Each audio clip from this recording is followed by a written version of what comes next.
Hello लोगोफोर आंनि बे दैमारि अफिसियेल चेनेलाव नोंथांमोनखौ फिन खेबसेबाव गोसो गोथारै बरायहरनाय थाबाय। आं दा आयं लाहानिफ्राय आबे लानो थांनो नागिरदों। इनो आयंआ इथोखासो आगै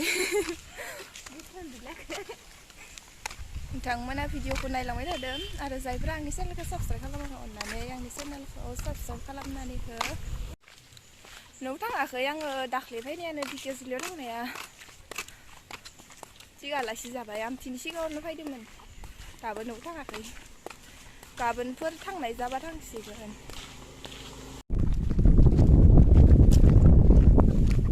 मादैनो न'नाय कालानुदि न'नाय कालानुदि न'निया जै इमान बुरजा दैया मथिं बारगोन लामायानो गैलामोन नै आबौना बायदि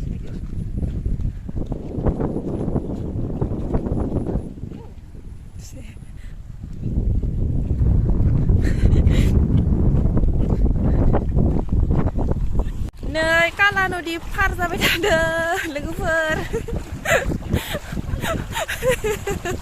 आयंआनो खिथाना होदों काला नदि होननानै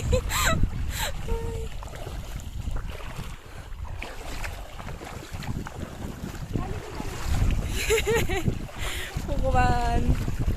दैया जि गोसो फैदो थाबायग'नो हालायाखैनि आं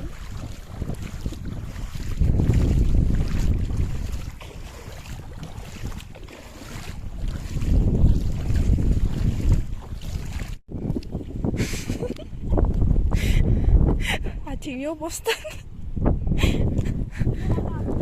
भगबान भगबान मायबा गोथौ गोथौ हाबदो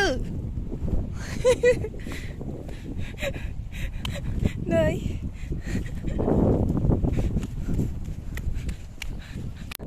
आरो नै इथिंबो दोंलायो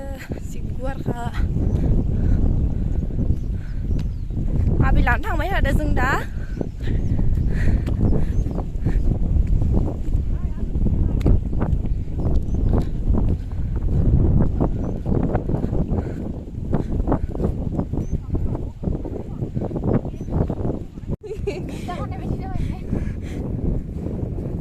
आइखिनाव दिमा ससे ससे हाबखादोंमोन आरो भगबान नैया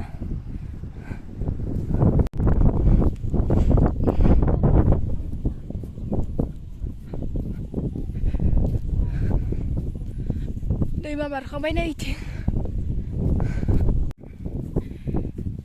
जि हाया हाया बारना फैबाय दैमाखौ इथिं दा आरो थांनायाव बारलांलायनांगोन इथिं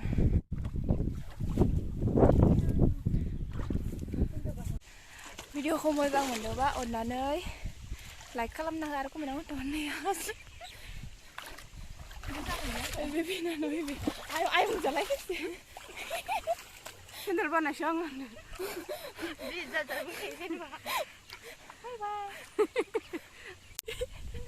सेन्देल बानासो बायनांदों दैमाया जि थारखामोन बुखारलांजासिगौमोन आयौ दिनै जागायानो खाट्रा इसोरसो नै सेसाखौलाय हा भिडिअखौनो लानो हादिया दहाय बार बुनायखौ दैमाखौ गिनानै हा दा ओमफ्राय थांनायाव हा जालांगोन हायोबा मोनायाबा मबाइला थैसिगोन आंनि इखिनियावनो भिडिअखौ दोनथ'नाय जाबाय भिडिअखौ मोजां मोनदोंबा अननानै लाइक खालामना हो आरो कमेन्टआव